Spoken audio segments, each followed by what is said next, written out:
Hello friends, welcome to my channel. তো আজকে আমাদের বাড়িতে ধান ঝাড়া হচ্ছে। তো চারদিকে ধান এলোমেলো হয়ে আছে।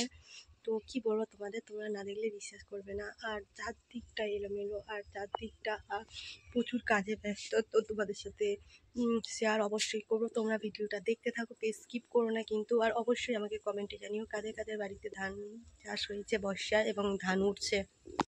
তো দেখো যে আমাদের ধান উঠে গেছে। আমাদের অ্যাকচুয়ালি এবছর 1.5 বিঘে চাষ করেছে, কারণ আগের বছর ধান চাষ করেছিল বাট ধানে অতটা লাভ হয়নি বলতে গেলে।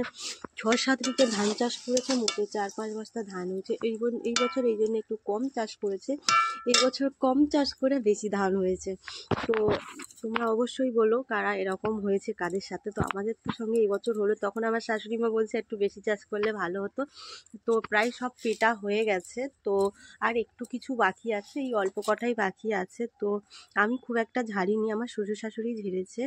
তো দেখো, এই দেখো ধান এই কটা আছে, আর এই দেখো ঝাড়া সব হয়ে গেছে। এগুলো সব আমি এবার গোছাবো, কারণ আর এবার আকাশটা একটু মেঘলা মেঘলা করছিল। তো আমার শাশুড়ি বললো তো আজকেরই তুলে নেব সব। তো আমার এই ছোট ভিডিওটা তোমাদের কাছে কেমন লাগলো অবশ্যই আমাকে কমেন্টে জানিও।